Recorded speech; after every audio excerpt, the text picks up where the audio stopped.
So we are here with the lovely, lovely, lovely Mrs. Jones. Hey, now, Mrs. Jones. And she ain't the one that she'll pull on hand. Well, let me not say that because somebody might be like, yeah, pull a handcuffs out. Okay, so I better not go there with that one. We know how some brothers can be. But yeah, so as y'all know, I'm gonna bring you back in. She's ex-law enforcement. She was a police officer for umpteen years. Was it 22 years. And she served on the force. She is a police officer who's always believed in what was right, what pertains to the law as it pertains to us. So she has a very deep story. What she's doing now for the community is just amazing. It's tremendous. So we're going to jump back and let you go on and just give us a little more. Tell us a little bit, because I know you received a lot of backlash for standing up for the things that the police forces were doing that were not right, that was wrong. You stood up for that, and I know you took a lot of backlash from that, from the police force, and probably not even from your own, but probably from police officers around the world, those who do not believe, in doing what's correct and following the laws that pertain to citizens. So tell us a little bit about that, because I was never in your shoes. I can only imagine. So you take me down a journey that I would have never imagined unless I hear it from you. I will tell you that it was a hurting feeling, because being in law enforcement, it really is a brotherhood and a sisterhood. Yes. You got to think these are unique people. That means that I'm telling the men and women in blue, I'll take a bullet for you, and they're saying the same thing for me. And we really look out for one another. So me speaking out about a death that happened in Louisiana, and I'm in Ohio, I had no idea that I would get as much backlash from my own people that wear the same uniform, that understands our plight. Yes. Why is it that I cannot have a voice? I should be able to say, hey, I think what those officers did was out of line. That's right. I think I earned the right, since I went through the same academy. I didn't get any extra points because I was a woman. I had to work just as hard as the men. That's I right. was the first and only African American female officer on my department. Yeah. You know what I'm saying? I had to always prove myself, and unfortunately, as women, we know when you get in a predominantly male field, you have to be better.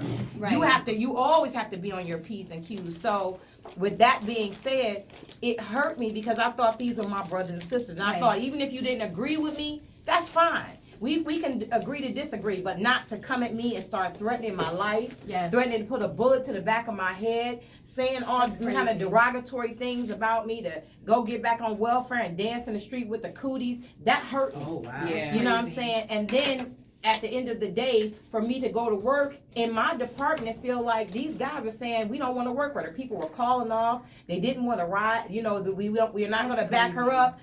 It did not happen, but it was said. So for me, if you thinking it and you say it, it can be done. That's enough. Right. That's enough. So it was very scary for me. And then the officers that did have my back. Now, I'm not going to sit up here and tell you there were not officers that did not agree with me, because they did. But they did not do it out in public. Right. It was privately. I got you. Right. Oh, no. I got you. But my biggest thing is, what kind of powerful statement it would have been if you would have had several officers standing together saying what she's saying is right. Right. We have a problem. We're not saying all officers are bad. We have a problem, and in order to fix a problem, you got to admit there is one. Right. And until law enforcement understand that there is a big problem and it needs to be restructured all the way around, this kind of stuff is going to continue to happen. And we all know law enforcement police officers are necessary evil. Yeah. It's the truth. And like I said, I feel for the good officers. Yeah. Because you feel like you're fighting a losing battle. The community doesn't like you, and then you fighting against a bad officer. So you in between, you don't know where to fit. Yeah. And that's how I felt. After I lost my job, I felt like I was alone. Yeah. I didn't have anybody. I didn't know how to reach out to my community. My community really wasn't reaching out to me. They did when it first went viral. Everybody was like, hell, the queen. But nobody said, this girl is losing her house. Yeah. This girl is her family. I mean, they riding around her house like they they gonna intimidate her. Nobody said, hey, how can we help you? Right. Listen, you spoke up and you lost it all for us. How can we make sure you and your kids? My children almost didn't have a Christmas that Christmas. It got bad. It was really bad. Did it get bad for them at school too? You know what? Honestly, I will say for the city that I worked in, the school, the teachers, even the hospitals, and even the fire department, they rocked with me. Oh, that's good. That's They rocked with me. phenomenal. They were amazing. And I'm not gonna say I never will give that department any more of my energy, but they know who they are. But the fire department always thumbs up because I really respect them a whole lot. But it was hard on my children because they were scared for me. Mm-hmm. That's crazy, and even through it all, you still were able to pull yourself up out of that. So tell us about the project you got going on. I'm excited, and then you got to tell us about your book. Yes, I'm excited. Right before I moved to Atlanta, God said get up and move. I Yes. moved. I started writing a police drama called Shield of Silence, and it's about an African American chief going into a controversial police department, and now she has to go in there and she has to transform this department without destroying herself and destroying the good officers, and also still being a chief over a community that's got some problems. So will she be able to do that? Will it destroy her before she's able to change it? Or will she end up doing something crooked or criminal? It's an amazing police drama, but it also teaches you your rights in there. So you're going to actually be seeing the real. And then you're going to get to see the stories behind what single mothers go through. Because I think a lot of times they judge us, but they don't understand what we go through and why sometimes our children, so I want to kind of tell our story. It's time for our stories to be told right. That's right. You know what I'm saying? So that's why I wrote it.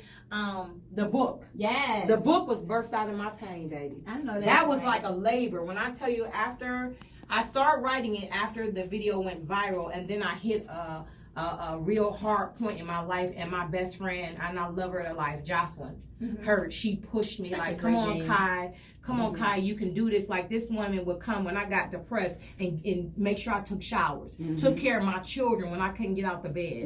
And we worked on it. She said, Kai, I feel like you writing this book is going to help you release a lot of that anger and that pain, and it's going to help people. That's how The Truth Divided was birthed out, and it's doing amazing. On Amazon, it's almost 5 stars. It is already it's a curriculum in a white college. It's in a white college. Did you hear me? So HBCUs, what's up with that? What's up? Why is that book not in HBCUs? I'm calling it out. Way to go for controlling the narrative. Right. Exactly. So let everybody know how they can follow you, how they can find the book, what you got coming up next, which I know your family, so you'll be back to fill us in on everything. Absolutely. But let everybody know how to follow you and how to get that book. You can get the book on Amazon. It actually is also on Apple Books now. Yay. It's on Google. And you can inbox me. Some people want personal copies, so you can inbox me and I'll make sure that it gets to you. You can follow me on IG at Nakia Jones Networks. YouTube, I have a YouTube page too, Nakia Jones Networks. And on Facebook, you have to go to The Real Officer Nakia Jones because my Facebook page is full. So it's nothing, can't do nothing else. Oh, Friday, I do want to say I'll be at the Boys and Girls Club in Lawrenceville, Georgia. Okay. I'm going to speak to the youth there. I'm extremely excited about that. I'm excited as well. Thank you. God has so much more in store for you girls. So yes, congratulations on everything that you got going on. We are definitely happy to be not only a support to you, but family and to rock with you and to just see you down this journey. So I'm happy for you. I'm excited. So y'all make sure y'all follow her, get the book, check it out, and stay tuned. Don't go nowhere. We'll be right back. Hits 92.3, baby.